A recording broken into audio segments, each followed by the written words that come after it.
Coming up on News 19 this morning, candidates for the South Carolina Senate District 19 introduce themselves to the community. We're taking a look at what their plans are for the future of the area.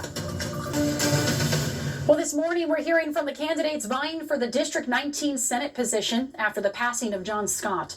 6 of the 7 candidates spoke at a forum in Columbia yesterday.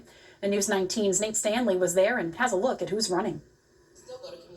A packed room inside the Word of God Church in Columbia on Thursday as hundreds gathered to hear from candidates for Senator John Scott's open seat. Johnny Cordero, a political scientist, says he is all about supporting the community that may be overlooked by lawmakers. Bipartisanship is dead.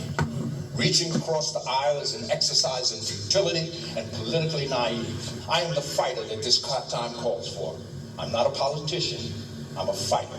Cambrell Garvin, the District 77 representative in South Carolina's House of Representatives, is also running. He is the only candidate who is currently serving in the State House as a public official. Being able to transition from the House to the Senate should be very seamless, given that I'm already there, I'm already in the building, I already know the key players. And I think that it's very important that our community elect somebody that can certainly, on day one, be ready to lead and to serve our interests. Also running is semi-retired physician Dr. Michael Addison. I want to get $100 million in District 19 for businesses to come here, or the businesses that are here to expand through grants and small interest rate loans.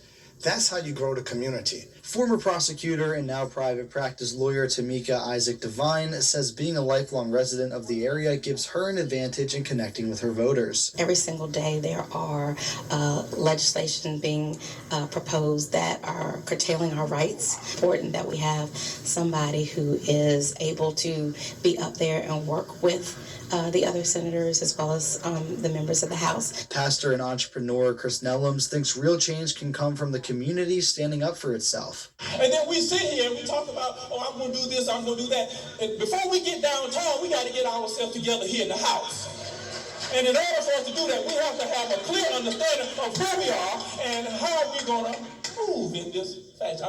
Another non-politician running is Javar Juarez, a data analyst. There is a degree of poverty that exists in Richland County that is often not seen. And so it is because of the lack of investments and the lack of equity that the community has, because we're not really stakeholders in the whole process. You really don't get the kind of investments that you need to manage human capital. In Columbia, Nate Stanley, News 19, WLTX.